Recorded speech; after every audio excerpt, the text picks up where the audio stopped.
Good morning, everybody. It is Wednesday, March 30th, 2022. It's time for morning devotions. We're going to pick up our reading this morning in 1 Samuel chapter 30. 1 Samuel 30, reading out of the Legacy Standard Bible. If you do not have your own copy, keep this window open. Open up a second window. Go to read.lsbible.org. Read.lsbible.org. Type 1 Samuel 30 into the search window and enter. It will take you to the chapter. Follow along, and when you get to the bottom of the page, just click on the right arrow to do what? Go to chapter 31. John, good afternoon, sir.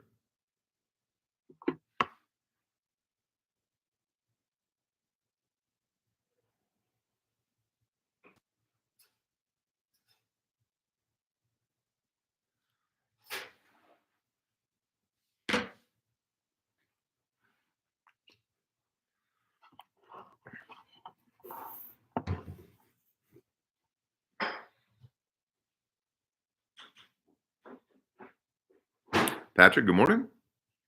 It's going really good. I'll be giving you guys a full update today at the end of our reading.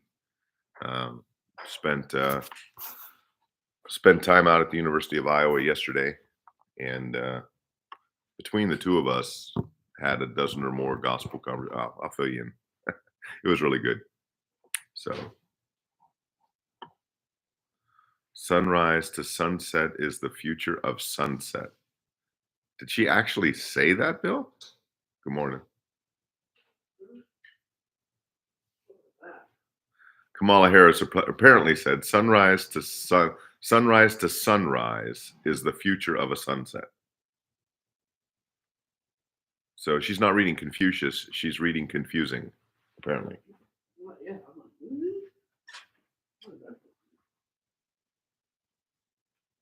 No, Brandon is not from Chicago. Brandon is from St. Louis. But we're all going to Chicago. Yeah, there he is. Go say hi.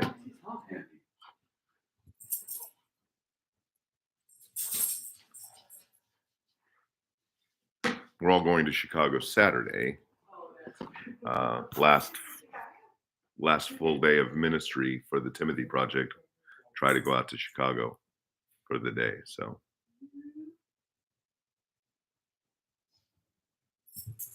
Oh, okay. So you're just making that up. Sad that it's actually believable. Maria, good morning. We have not given her. Thank you, by the way, Maria. It did arrive. We have not given her anything yet. So I want to wait until she's off her antibiotics and things like that and sees the doctor again before we start giving her anything else. So Rhonda, good morning. Big John, good morning. Dana, good morning.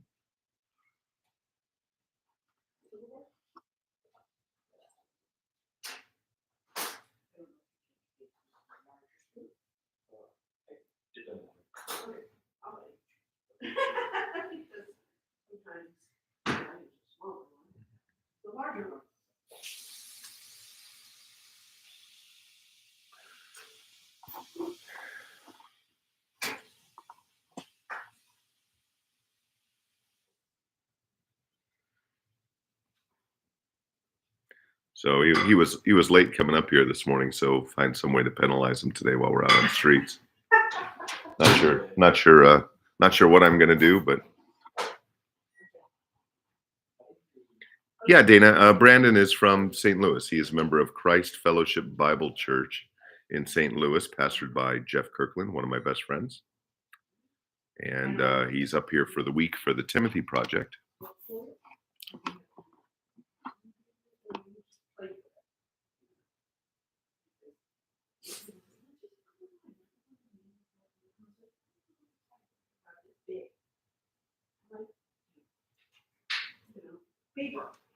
Yeah, Patrick, go ahead. Why don't you fire, if you got a question, why don't you go ahead and put it in the chat room now and give me a moment or two to ruminate over it, determine how much I'm going to embarrass myself before I do. And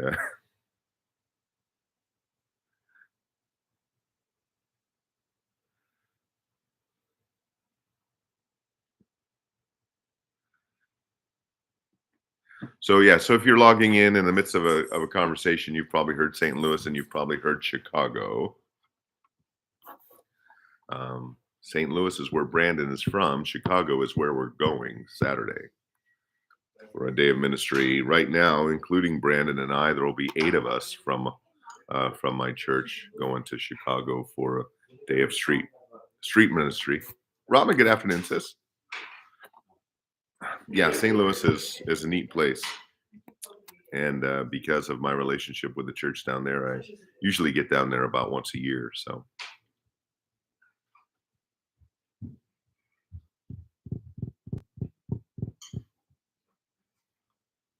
good morning, Eunice.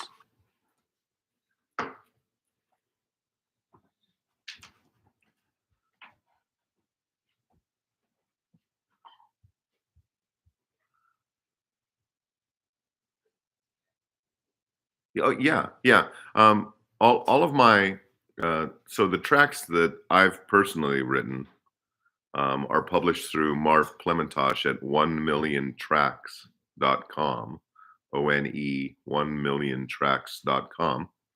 And whenever you order tracks from Marv through 1 Million Tracks, you can add a website to the end of the text of those tracks, even the small business card size one, and you just let him know that you want your church website on the tract, and he will print them with your church website on there at no additional cost. So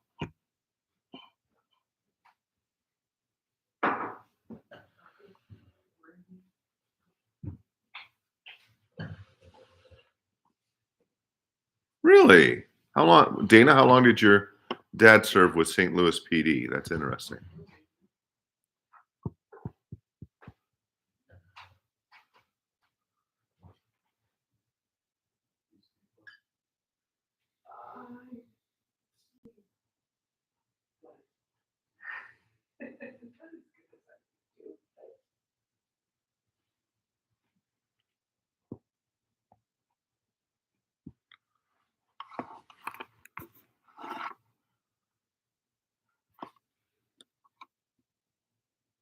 My camera is somewhat blurry. Looks clear. Hey, Maria, do you, there were 2 cleaning cloths. Where'd they go? Are they in a room? Can I have one? Thank you, honey.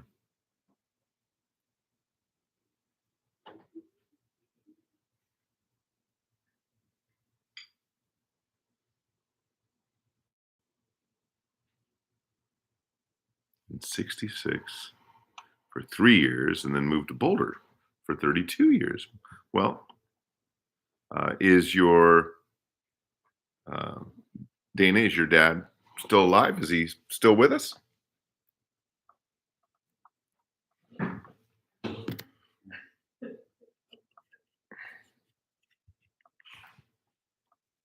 we go.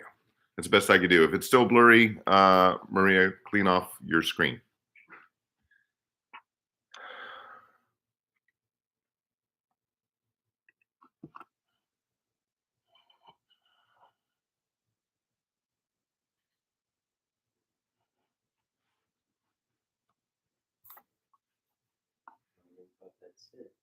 Okay.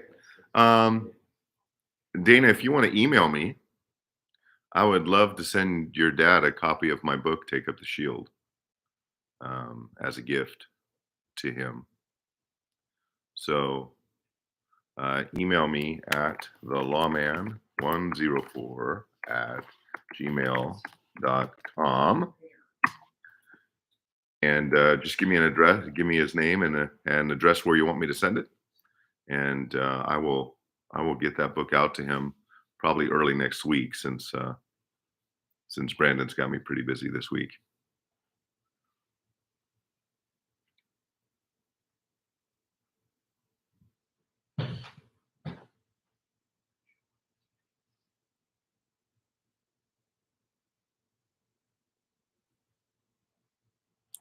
Well, Patrick, you as well. I mean, you just ran off a list of family members in law enforcement.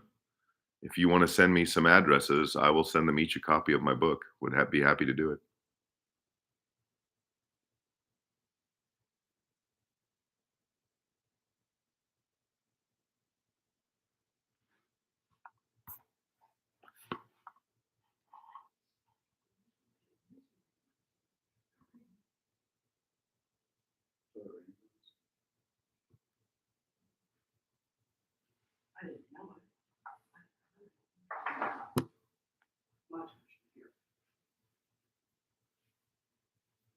Just make sure you include names so that when I sign it, I can sign it to somebody, Patrick. So that'll be a fun project for next week.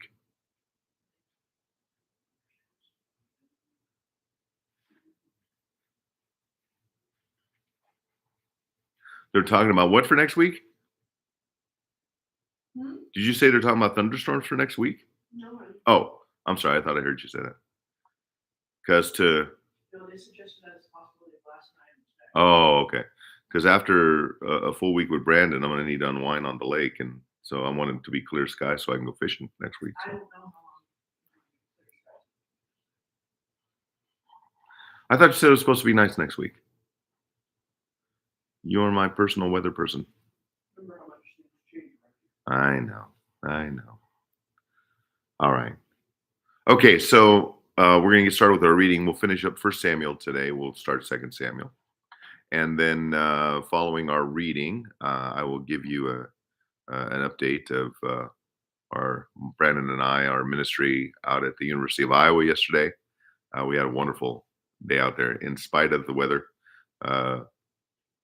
Very, very gusty winds and wind chill easily down in the 20s. And it was, I don't care how many layers you're wearing, kind of wind chill. so it was very cold, but we saw as much activity as if it was a warm, beautiful spring day on the campus. So it was great. It was a really great day. So talk to you about that. Our plans are somewhat up in the air today, but it looks like the weather isn't going to be as bad. So I think we might still be going out to, it's going to be warmer. It's no wind today and it's in the 50s. So it's probably 30 degrees warmer than it was yesterday. So that's nice. And then we'll talk about Patrick's question, which isn't a difficult one to answer. Patrick asks, why do you think specifically the sin of homosexuality was so seemingly overnight accepted, celebrated in our country? So abortion has always been more or less 50% pro-choice, 50% pro-life. Yeah, that's not an accurate statistic. I would say probably, and I'll explain. I would say probably the majority of people in our country are pro-abortion, including many people who claim to be Christian. So I'll explain that a little later. So we'll talk about that and any other questions you might have. And then Brandon's going to do a recitation of War and Peace for coming up here late to breakfast. So that will be the penalty. And he will do that. And he will do that. And he will do that in Yiddish. So.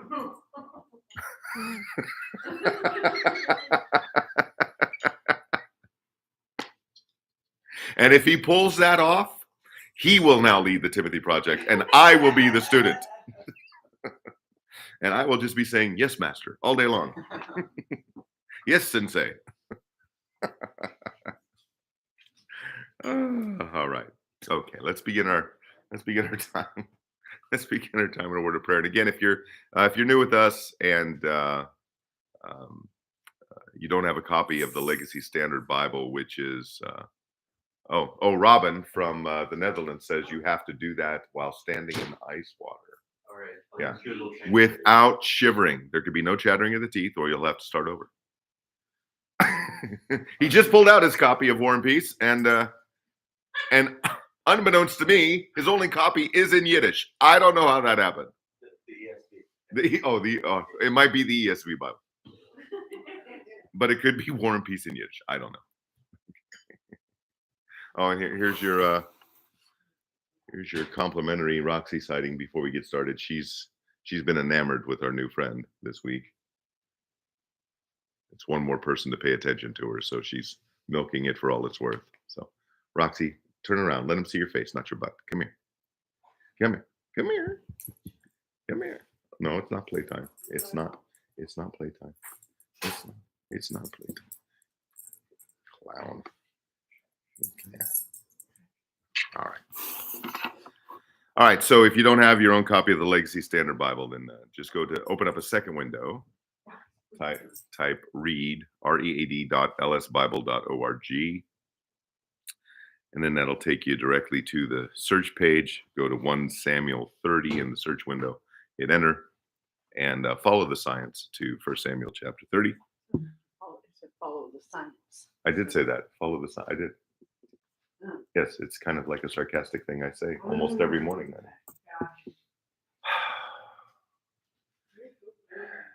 Gosh. All right, let's begin our time in a word of prayer, and then we will get started. Father, we thank you for this beautiful day that you've made. Let us rejoice and be glad in it. Thank you for the rest that you have given us over this past night. Father, I pray that by the power of your Spirit, for those of us who are in Christ, you would fill our hearts and our minds with a desire to serve you, to please you, to obey you, to worship you throughout this day. And Father, as we begin our day, or for some in other parts of the world, they find themselves in the evening or the middle of the day. Father, let our time in your word be not only a time of worship, but also a respite from all the various things of the world that compete for our attention, that would challenge our thinking. Father, settle our hearts, settle our minds, Lord, and help us, Father, during this time in your word to be free of any distraction, whether distractions from outside or distractions from within, Father. Help us to give your word the attention it deserves and the attention we need to give it. And we ask, Father, that you would bless the reading of your word in Jesus' name. Amen. Amen. All right, 1 Samuel chapter 30, God's word tells us this. Then it happened when David and his men came to Ziklag on the third day that the Amalekites had made a raid on the Negev and on Ziklag, and had struck Ziklag and burned it with fire. And they took captive the women and all who were in it, both small and great. They did not put anyone to death, and carried them off and went their way. Then David and his men came to the city, and behold, it was burned with fire, and their wives and their sons and their daughters had been taken captive. So David and the people who were with him lifted their voices and wept until there was no strength in them to weep. Now David's two wives had been taken captive, Ahinoam the Jezreelitess, and Abigail, the widow of Nabal the Carmelite. Moreover, David was greatly distressed because the people said to stone him. For all the people were embittered, each one because of his sons and his daughters. But David strengthened himself in Yahweh his God. Then David said to Abiathar the priest, the son of Ahimelech, please bring the ephod near to me. So Abiathar brought the ephod near to David. And David asked of Yahweh, saying, shall I pursue this band? Shall I overtake them? And he said to him, pursue, for you will surely overtake them, and you will surely deliver all. So David went, he and the 600 men who were with him, and they came to the brook Besor, where those left behind remained. But David pursued, he and 400 men, for 200 men who were too exhausted to cross the brook Besor remained behind. Then they found an Egyptian in the field and brought him to David and gave him bread, and he ate, and they provided him water to drink. And they gave him a piece of fig cake and 2 clusters of raisins, and he ate. Then his spirit revived, for he had not eaten bread or drunk water for 3 days and 3 nights. And David said to him, to whom do you belong? And where are you from? And he said, I am a young man of Egypt, a slave of an Amalekite. And my master forsook me when I fell sick 3 days ago. We made a raid on the Negev of the Cherethites, and on that which belongs to Judah, and on the Negev of Caleb, and we burned Ziklag with fire. Then David said to him, will you bring me down to this band? And he said, swear to me by God that you will not put me to death or surrender me into the hands of my master, and I will bring you down to this band. So he brought him down, and behold, they were spread over all the land, eating and drinking and celebrating because of all the great spoil that they had taken from the land of the Philistines and from the land of Judah. Then David struck them down from the twilight until the evening of the next day, and not a man of them escaped, except 400 young men who rode on camels and fled. So David delivered all that the Amalekites had taken and delivered his 2 wives. Indeed, nothing of theirs was missing, whether small or great, sons or daughters, spoil or anything that they had taken for themselves. David brought it all back. And David took all the sheep and the cattle which the people drove ahead of the other livestock, and they said, "This is David's spoil." Then David came to the 200 men who were too exhausted to follow David, who had also remained at the brook Besor. And they went out to meet David and meet the people who were with him. And David approached the people and greeted them. Then all the evil and vile men among those who went with David said, "Because they did not go with us, we will not give them any of the spoil that we have delivered, except to every man his wife and his children, that they may lead them away and depart." Then David said, "You must not do so, my brothers, with what Yahweh has given us, who has kept us and given into our hand the band that came against us. And who will listen to you in this matter? For as is the portion of the one who goes down to the battle, so shall the portion be of the one who remains by the baggage. They shall be a portion together." So it has been from that day forward that he made it a statute and a judgment for Israel to this day. And then David came to Ziklag and sent some of the spoil to the elders of Judah, to his friends, saying, "Behold, a gift for you from the spoil of the enemies of Yahweh, to those who were in Bethel, and to those who were in Ramoth of the Negev, and to those who were in Jatir, and to those who were in Aroer, and to those who were in Siphmoth, and to those who were in Eshtemoa, and to those who were in Rachel, and to those who were in the cities of the Jerahmeelites, and to those who were in the cities of the Kenites, and to those who were in Hormah, and to those who were in Bor Ashan, and to those who were in Athak, and to those who were in Hebron, and to all the places where David himself and his men went about. Chapter 31. Now the Philistines were fighting against Israel, and the men of Israel fled from before the Philistines and fell slain in Mount Gilboa. And the Philistines closely pursued Saul and his sons, and the Philistines struck down Jonathan and Abinadab and Malchishua, the sons of Saul. And the battle became heavy against Saul, and the archers hit him, and he was badly wounded by the archers. Then Saul said to his armor bearer, "Draw your sword and pierce me through with it, lest these uncircumcised come and pierce me through and abuse me." But his armor bearer was not willing, for he was greatly afraid. So Saul took his sword and fell on it. Then his armor bearer saw that Saul was dead, so he also fell on his sword and died with him. Then Saul died with his 3 sons, his armor bearer, and all his men on that day together. Then the men of Israel who were on the other side of the valley, who with those who were beyond the Jordan, saw that the men of Israel had fled and that Saul and his sons were dead. So they forsook the cities and fled, and the Philistines came and lived in them. Now it happened on the next day that the Philistines came to strip the slain, and they found Saul and his 3 sons fallen on Mount Gilboa.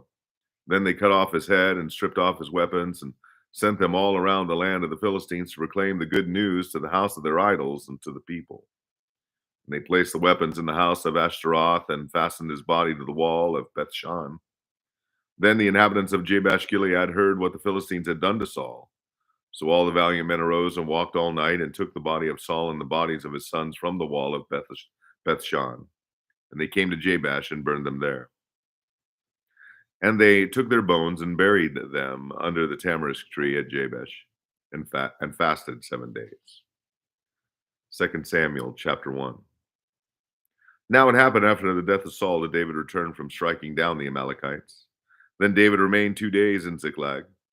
Now it happened that on the 3rd day, behold, a man came out of the camp from Saul, and his clothes were torn, and dust was on his head. And it happened when he came to David that he fell to the ground and prostrated himself. Then David said to him, "From where do you come?" And he said to him, "I have escaped from the camp of Israel." And David said to him, "How did things go?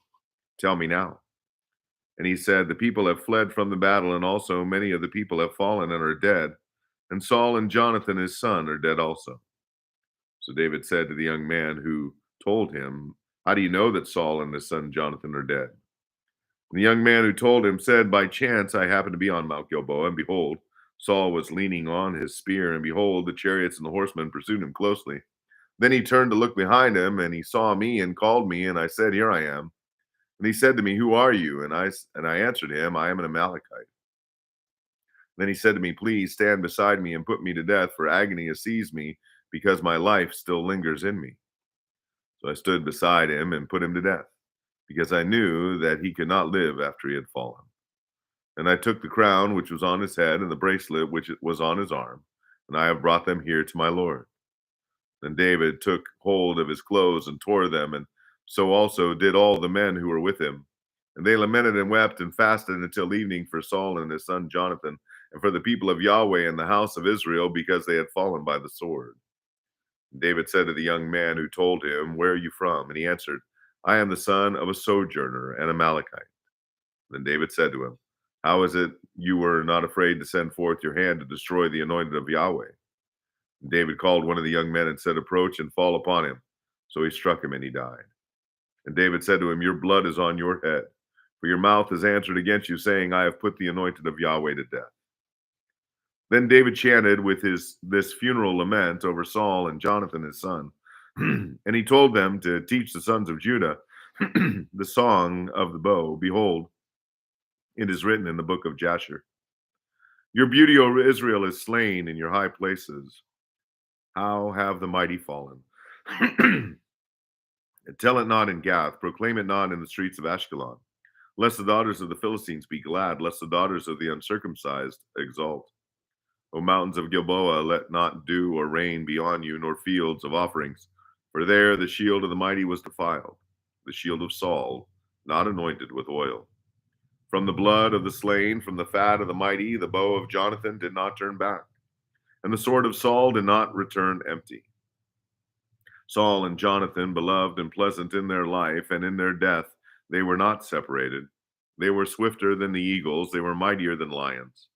The daughters of Israel weep over Saul, who clothed you luxuriously in scarlet, who put ornaments of gold in your clothing. How have the mighty fallen in the midst of the battle? Jonathan is slain on your high places. I am distressed for you, my brother Jonathan. You have been very pleasant to me. Your love to me was very wonderful was more wonderful than the love of women.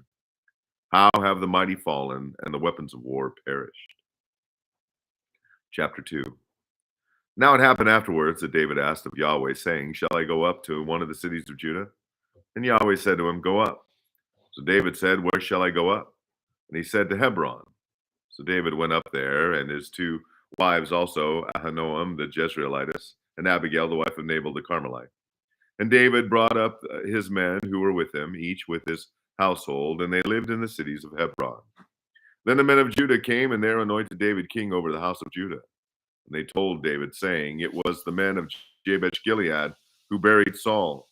And David sent messengers to the men of Jabesh Gilead and said to them, "May you be blessed of Yahweh, because you have shown this loving kindness with your Lord, with Saul, and have buried him. So now may Yahweh show loving kindness and truth to you, and I also will show this goodness to you, because you have done this thing. So now let your hands be strong and be valiant, for Saul your Lord is dead, and also the house of Judah has anointed me king over them." Now Abner, the son of Ner, commander of Saul's army, had taken Ishbosheth, the son of Saul, and brought him over to Mahanaim. And he made him king over Gilead, over the Asherites, over Jezreel, over Ephraim, over Benjamin, even over all Israel. Ishbosheth, Saul's son, was 40 years old when he became king over Israel, and he was king for 2 years. The house of Judah, however, followed David. And the time that David was king in Hebron over the house of Judah was 7 years and 6 months. Now Abner, the son of Ner, went out from Mahanaim to Gibeon with the servants of Ishbosheth, the son of Saul. And Joab, the son of Zeruiah, and the servants of David went out and met them by the pool of Gibeon, and they sat down, one on the one side of the pool and the other on the other side of the pool. Then Abner said to Joab, "Now let the young men arise and hold a contest before us." And Joab said, "Let them arise."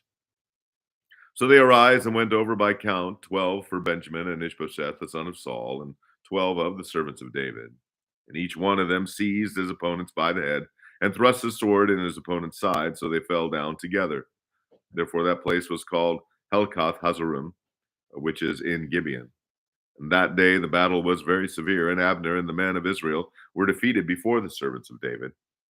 Now the three sons of Zeruiah were there, Joab and Abishai and Asahel. And Asahel was as swift-footed as one of the gazelles which is in the field.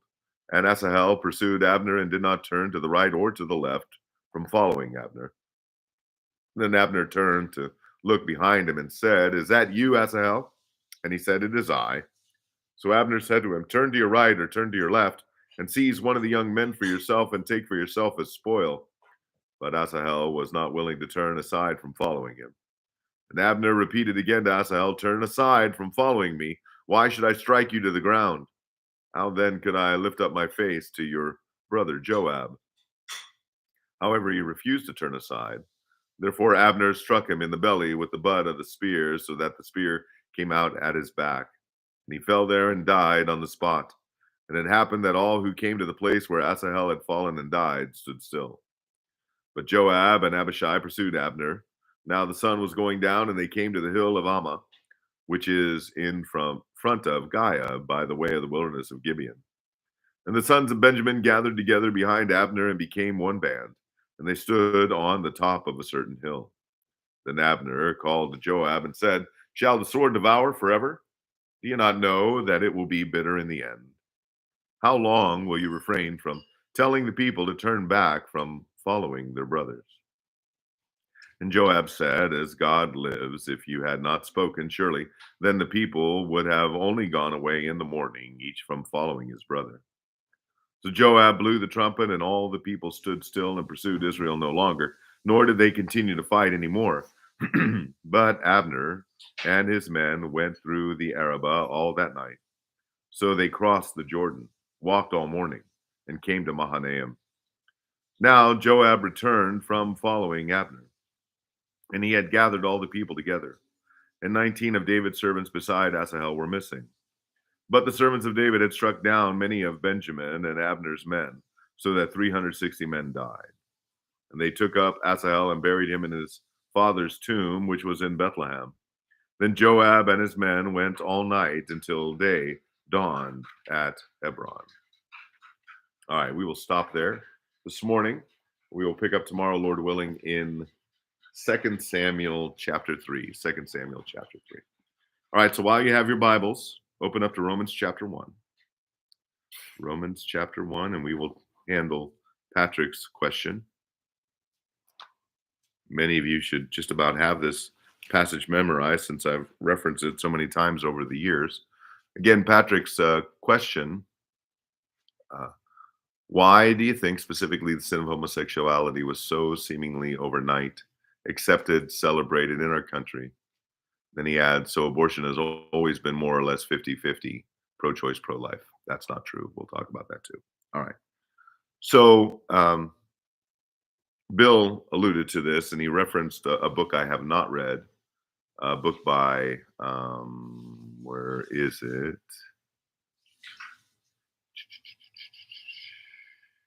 David Limbaugh, book by David Limbaugh, called Persecution, simply Persecution. Persecution by David Limbaugh.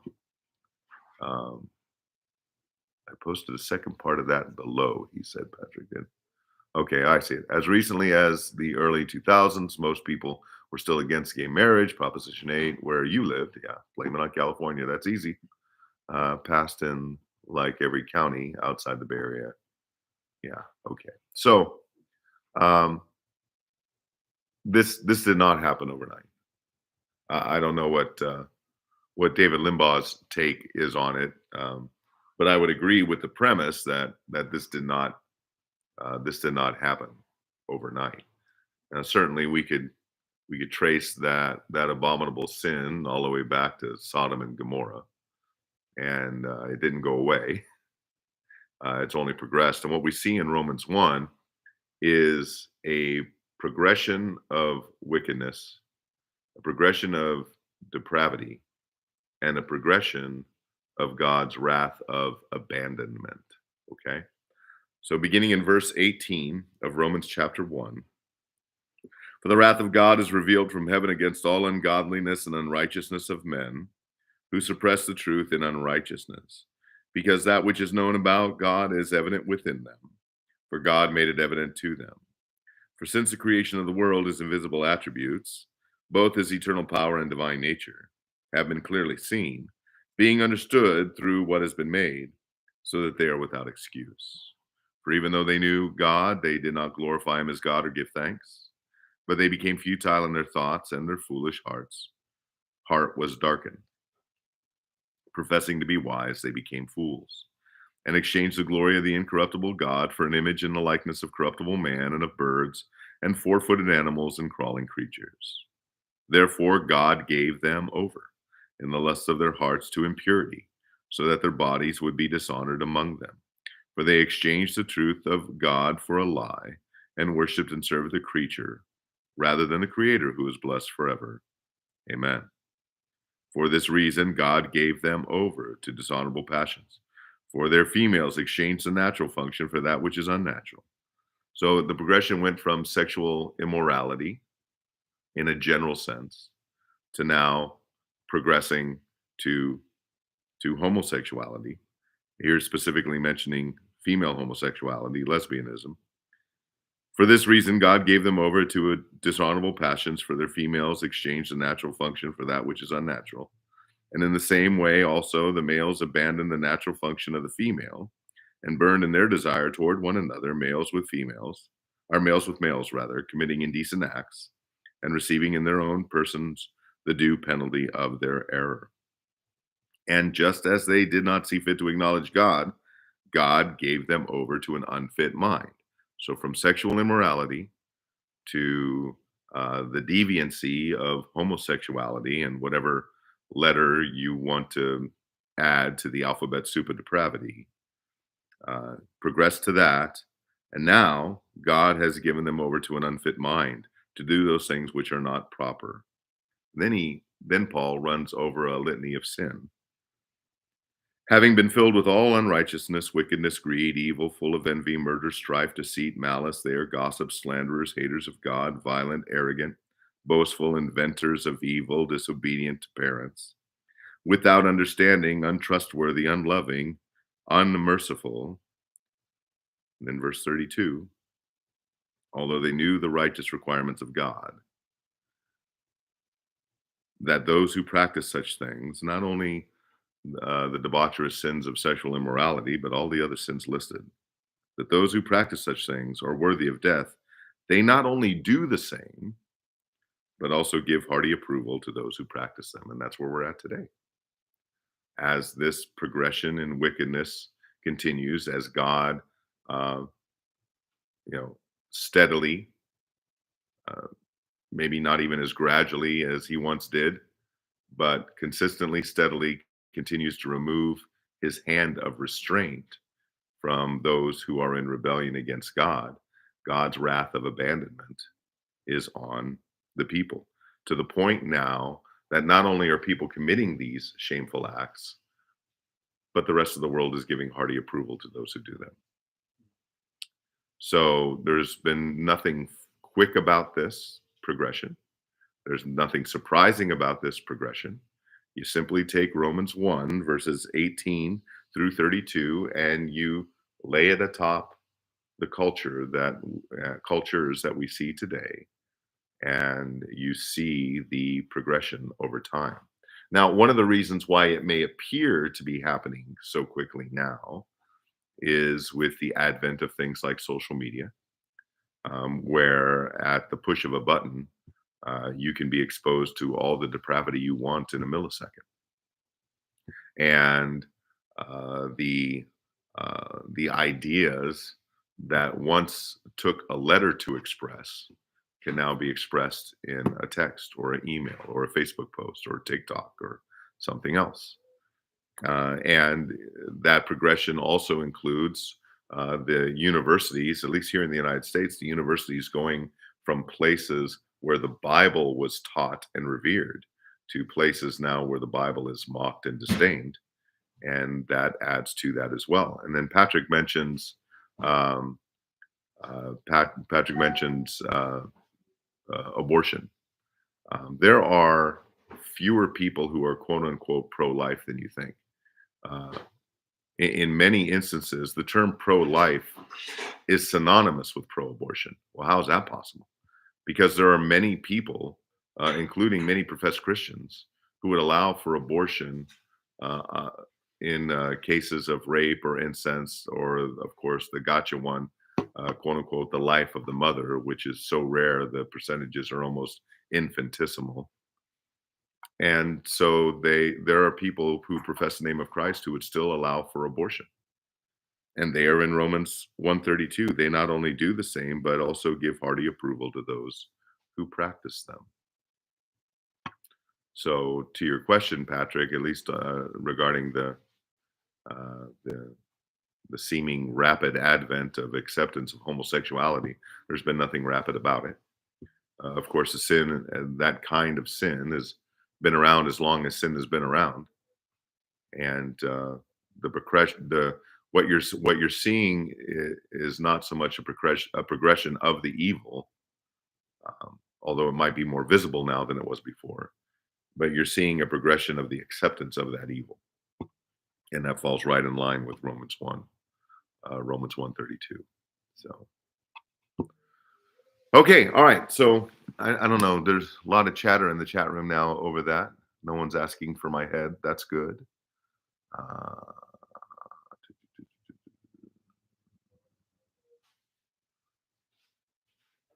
well, yeah, Patrick says, mark my word, within my lifetime, there will be a legitimate debate as to whether people can have relations with children and or animals. Patrick, that's already happened. That's already happened. Not that I want your life to end now, but that's already happened, Patrick. There are people who are marrying their animals. Okay.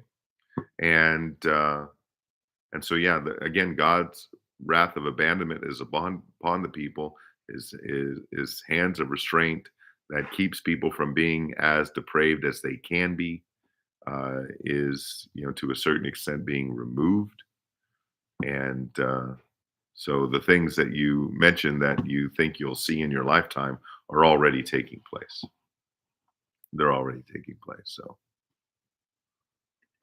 Robin asked, didn't someone marry the sea? Well, that's possible because people are also marrying themselves, such as the narcissism of this depraved and wicked generation. So, all right. So that's Brandon.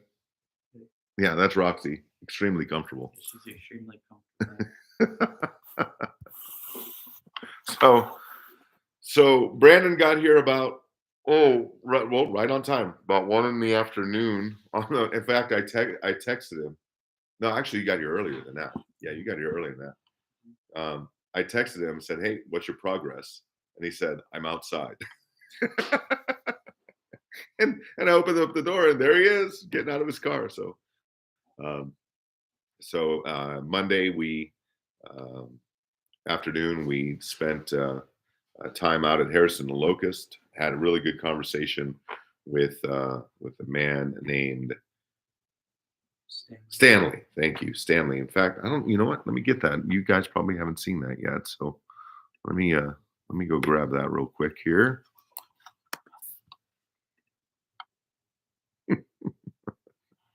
She's really comfortable right now. Yeah, oh yeah.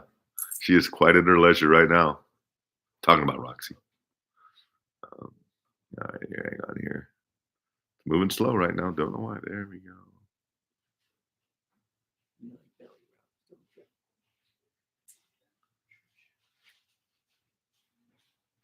Oh, you know what? I haven't posted the video of Stanley yet. No, that's right. Oh, what am I saying? Okay, forgive me, guys. I have not. I have not posted that video. I have not posted any videos. In fact, the likelihood is you will not see any of the content from this week until next week, because there's just not going to be any time to do any of the editing to put that together. But we had a really good conversation with a man named Stanley, who was not angry but firm, asking, why are you doing this? They don't deserve to hear the gospel. So, and almost in a hyper Calvinist fashion, that God has already determined who the elect are and who the chosen are, and so there's no need for us to be out here wasting our breath on these people who aren't going to believe. It was kind of his attitude, and so we had a good gospel conversation with him about that. And Stanley professed faith in Christ in prison. Read his Bible a lot, and so he affirmed the gospel. He couldn't explain the gospel to me when I role played with him and asked him to communicate the gospel to me. He wasn't sure what he would say. That could mean everything from an uneducated Christian to an unsaved person and anything in between. But he did affirm the gospel we proclaimed to him, and then we spent some time talking to him about denying himself, taking up his cross, and following Christ, and that if he truly is born again, he's going to want to proclaim the gospel to lost people, whether he thinks they're chosen or not, since we don't know who the elect are ultimately. So that was a good conversation. Several tracts went out, and then yesterday we hit the ground running with men's Bible study, and then as soon as we were done at the church, we made the drive out to Iowa City to the University of Iowa. My first time on the campus in over a year. Brandon's first time there ever, and it was bitterly cold. It was cold. It was very cold. And I had wondered what the reception would be like to us coming onto the campus. Again, since it's been so long since I've been there, there are a whole batch of new students there. Students I had contact with are gone, some of them anyways. And the world has changed dramatically in the last year or so, so it seems. So I just wondered if the friendliest campus I ever been on was still going to be the friendliest campus I've ever been on. Well, my first impression was, things are different. There just was a different vibe. Um, uh, it seemed like fewer people were taking tracks. The people weren't smiling all that much, at least at the start. And I think after you hear about the rest of the day, I think that could be attributed just to the fact that they're cold walking to class and nothing other than that. Because soon after that, what we did is we set up a dry erase board, and we posted a question of the day. And the question was Will Smith right to slap Chris Rock? Right? That's what everyone's talking about. Everyone's thinking about. What surprised me, one of the things that surprised me yesterday was how many of the kids I talked to that had no idea what had happened. And so I praised them for not knowing. Because it meant that they were actually not glued to their computers or televisions, maybe as much as others, at least yesterday, anyways, or the day before, 2 days before on Sunday. And so if you're not familiar, and I had to actually provide context to a number of people that I talked to yesterday. So this happened at the Academy Awards on Sunday night. Chris Rock, a comedian, was one of the presenters, and he took to the stage telling a couple of jokes as comedians do. In the front row sat Will Smith and Jada Smith, his wife. Jada Smith suffers from a medical condition that causes hair loss.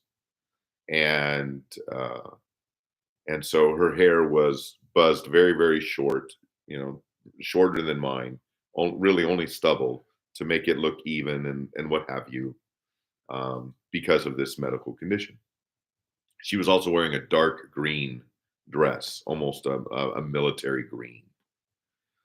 And so Chris Rock looks at her, points her out, and says, Jada, I can't wait for G.I. Jane 2 to come out. G.I. Jane was a movie years ago with Demi Moore where she was trying to become a Navy SEAL. So he was making fun of her appearance to say that, she's some kind of soldier or something. So there was a smattering of laughter. Even Will Smith, they panned to him. Jada Smith had to look like if she could drive a sword through Chris Rock's heart, she would do it. Will Smith giggled a little bit, and there's just kind of this nervous giggling in the room. If you heard the video, no one was really. It was like everybody was uncomfortable. And so a few moments later, Will Smith gets up out of his seat, walks up to the stage, and slaps. I'm sorry, I was laughing because when I did that, Roxy fell over like she just got slapped. But so there was nothing funny about what happened. So Will Smith slaps Chris Rock in the face. Chris Rock is stunned. There are the conspiracy theorists out there who think, it was all staged for ratings. Well, I don't think that's the case. I don't think Chris Rock's that good of an actor, or Will Smith for that matter.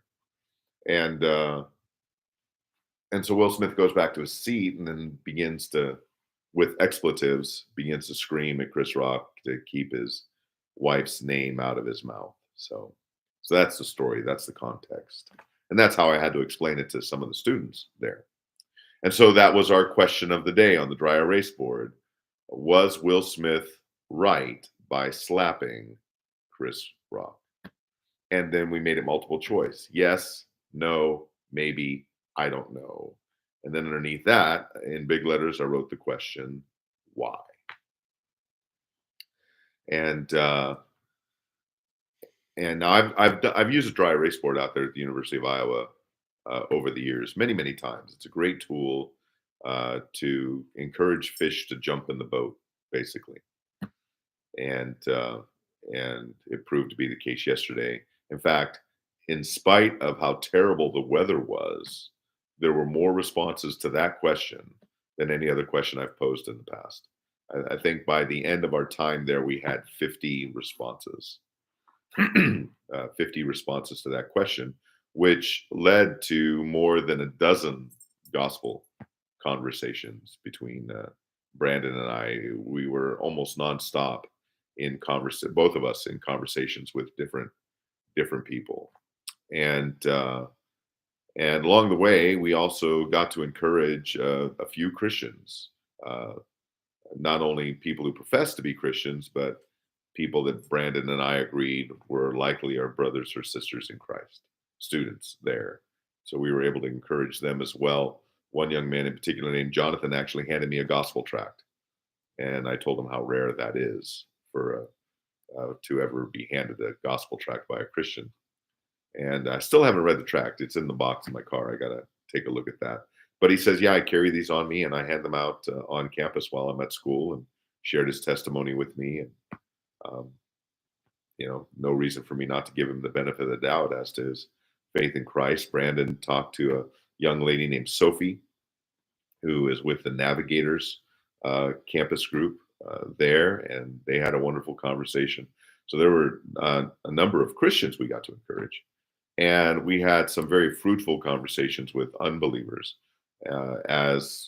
and using that question about what happened at the Academy Awards as the segue into a conversation about worldview and a conversation about the standards of right and wrong. Who determines the standard as to whether or not Will Smith was right or wrong in slapping Chris Rock? Is it the individual who makes that determination for him or herself? Is it society by enacting laws that determines that, or is it something else? And of course, the right answer is that God has written his law in every human heart.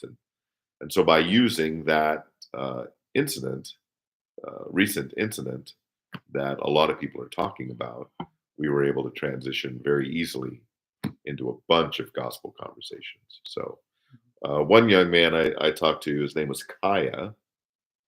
Kaya is from Egypt. And that's, it's true on any large, secular university campus, that you are likely to meet people from many different places in the world. Yesterday, I talked to Kaya from Egypt. I talked to a young lady from Uganda, and so it's always a joy to communicate the gospel to students from other parts of the world, hoping that they come to faith in Christ and take the gospel back to their countries of origin, and that the Lord would choose to spread the gospel from the University of Iowa to other parts of the world. So Kaya was raised as a Coptic Christian in a Muslim country, which I'm sure if we had more time together, would have lots of stories to share about the difficulties of that. And he said he's also attended Baptist churches I guess in high school, and now in college, he's attended other churches. And he was really holding on to his baptism and his confession for his assurance of salvation. And so we had a really good conversation. And by the end, Kaya had a clear understanding that neither his baptism nor his confession to the priest would save him. And so we were actually on campus for about 3 hours or so. It was an hour drive there and back, and it was just getting to the point where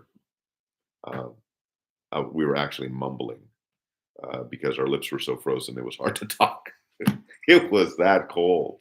It was that cold. I was actually concerned that I was drooling as if I had Novocaine from a dentist, and I couldn't tell that I was drooling because my face was so cold.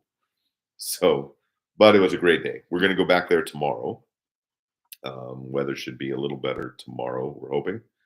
And weather seems to be holding right now. So I need to charge something on one of the amps. And then I think we're going to head to the I-80 truck stop for as long as we can to preach the gospel in the open air and do some crosswalking and sign evangelism. So that's the latest. Oh, and then of course we topped off yesterday with the obligatory trip to Whitey's Ice Cream. Not for crosswalking, but for ice cream. So no Timothy project would be complete without that kind of indoctrination. So not only that, then Brandon and I spent 2 or 3 hours before and after dinner yesterday, since our conversations were oftentimes separate and simultaneous. We both had video cameras going, and so we looked at some of the footage from Brandon's camera and had some good conversation as we talked through some of those conversations. How many of you are familiar with? Now, this word has different meanings in different contexts, but in the context of an interview or an interrogation, how many of you are familiar with the term calibration? Calibration. I'm not talking about your brakes.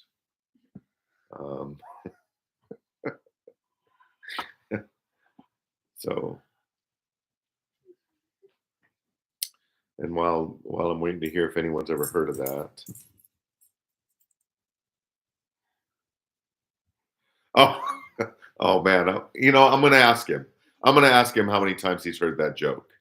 I'm going to ask him that. Okay. So Patrick says, hey, Tony, when you guys are ready to leave, be sure you don't say to him, let's go. Brandon, have you heard that joke? Has anyone told you that joke? Or do people actually like you more than that? Than when People call me at work. No. Yeah. I'll say my name and they'll say, yeah, let's go, Brandon. So Brandon sells medical insurance, health insurance. And so yeah, well, yeah, right. So when people call and he introduces himself as Brandon, then I get that. Then he gets that joke. So yeah. Okay. So Dana's familiar with that. All right. So and understandably, my daughters are familiar with that too. So calibration is an investigative technique where you don't become a mind reader per se, but by watching a person's body language as they're answering different questions, you can make a general determination as to whether or not they are telling the truth or lying. So what I mean by that, is that the way you employ this technique is you will ask your witness or victim or suspect a series of questions that you are confident they're going to answer truthfully.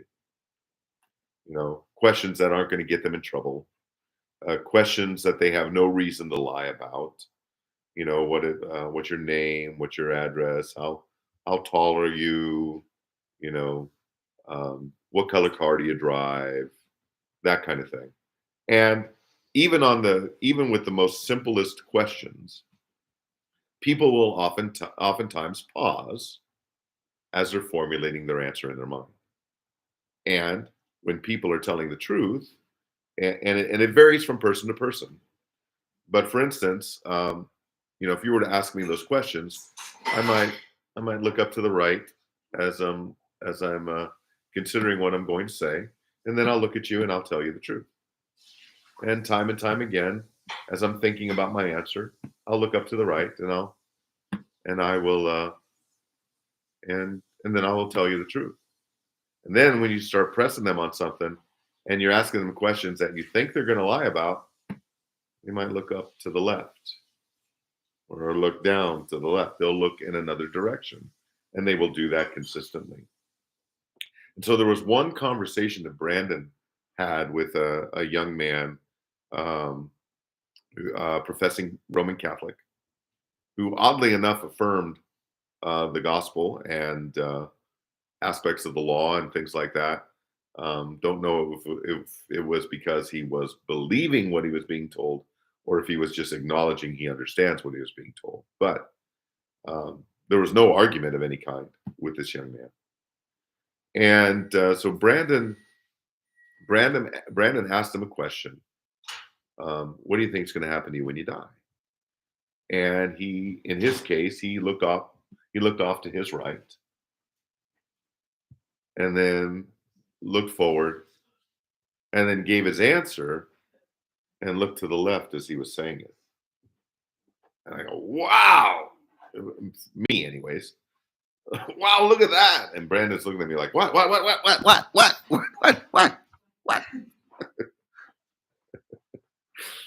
And I know. I'm telling stories. This is my program. Okay, you're a guest. So, okay. Nice. So no, it wasn't that dramatic, but there was that moment where Brandon's like, well, what are you looking at? What are you seeing there? And so it wasn't that the young, what was his name again? Peter. Yeah. His name was Peter. It wasn't that Peter lied to Brandon. It was that Peter didn't actually believe what he was saying. Okay. So Brandon asks him, what do you think is going to happen to you when you die?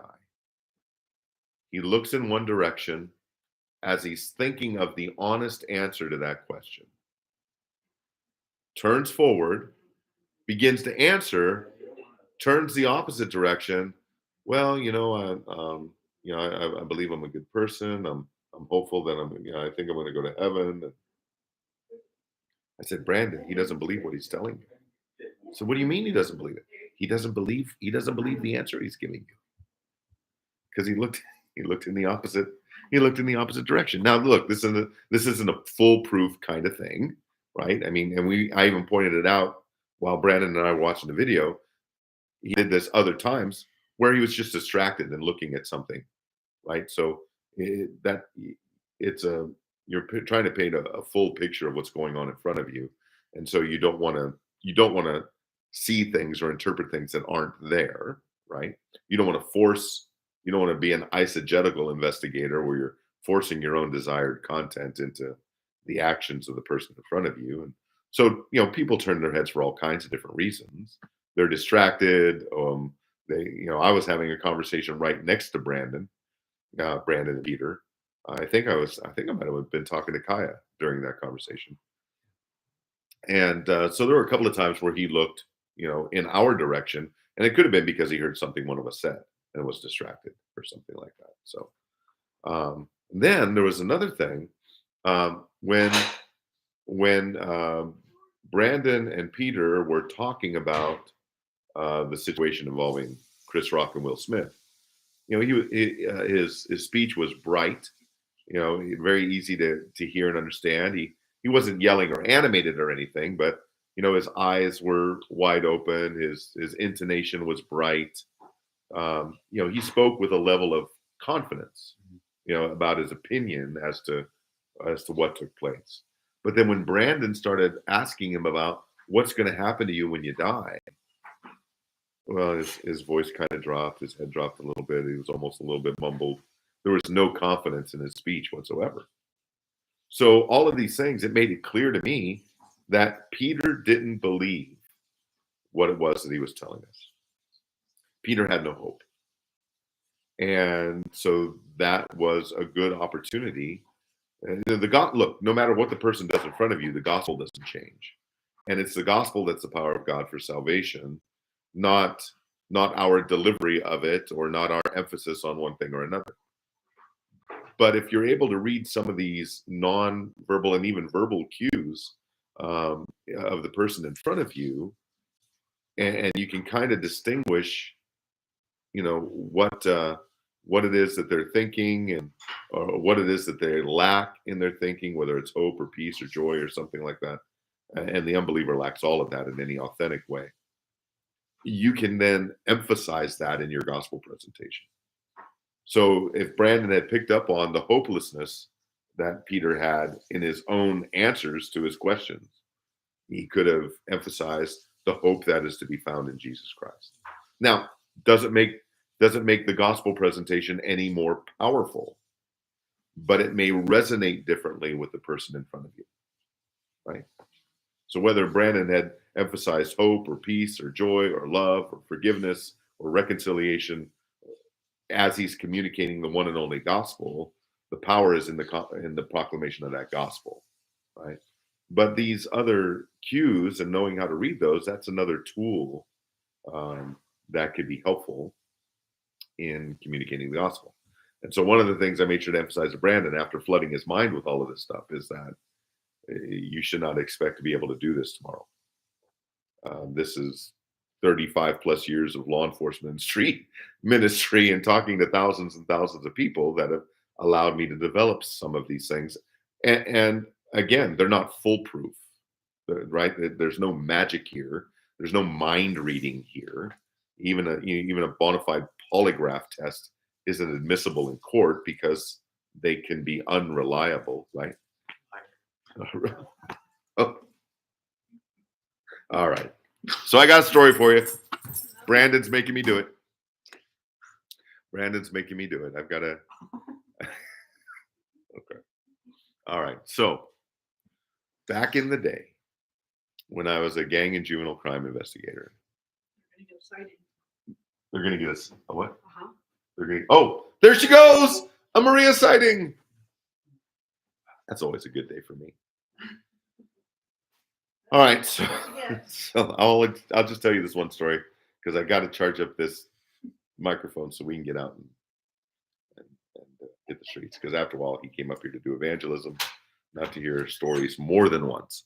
So, all right, so we had this young kid, probably about 14 years old, and we knew that he was good for a string, not a long string, but multiple commercial burglaries, meaning that like shoplift burglaries, where he went into stores with the intent of stealing something, stole it, got out, and so we developed. I don't remember how we developed the information that he was our guy, so we brought him in for questioning, and he was a tough little kid, and he wasn't giving anything up, and so I came up with a ruse. Now, a ruse is a device of trickery.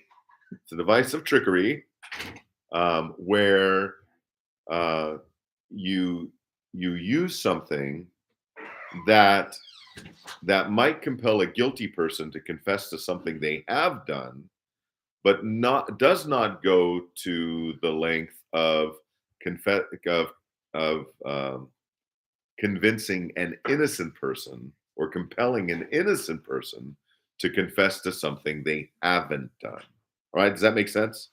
So it's a device, a deceptive device that might compel a guilty person to confess to something they have done, but it's not going to put an innocent person in harm's way to convince an innocent person to confess to something they haven't done.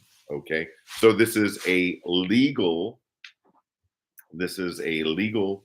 and well accepted investigative practice. It's called a ruse. Okay, we see some ruses in the Bible as well. The Battle of Ai, where they lured them out the front and then attacked them from the back. That was a ruse. So now that's descriptive. That's not prescriptive.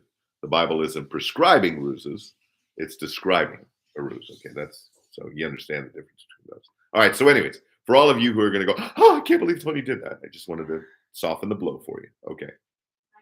So, and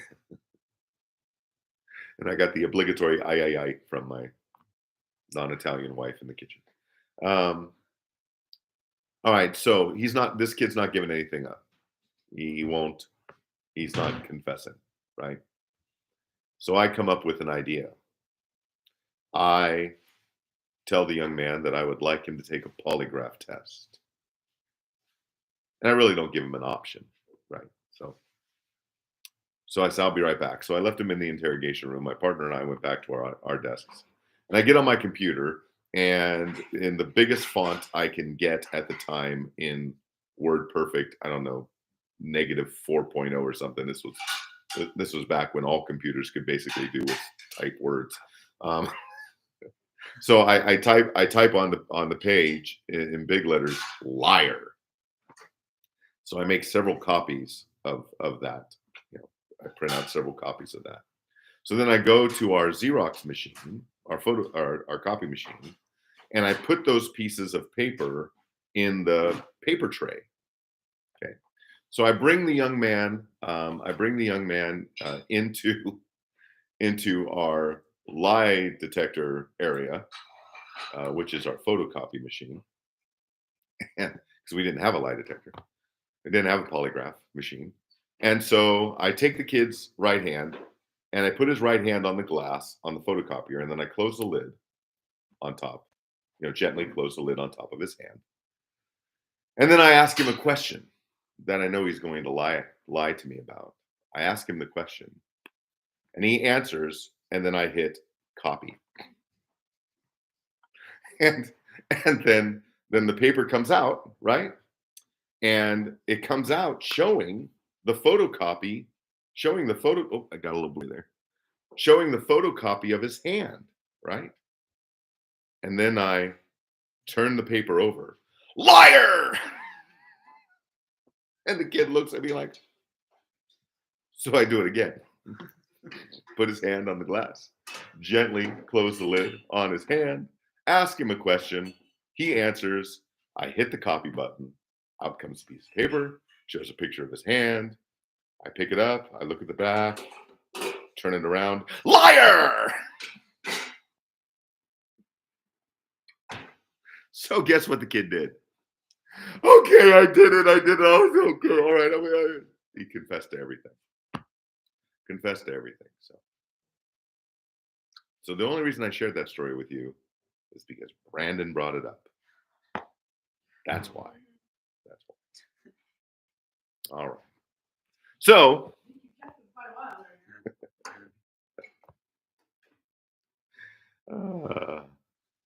all right. Okay.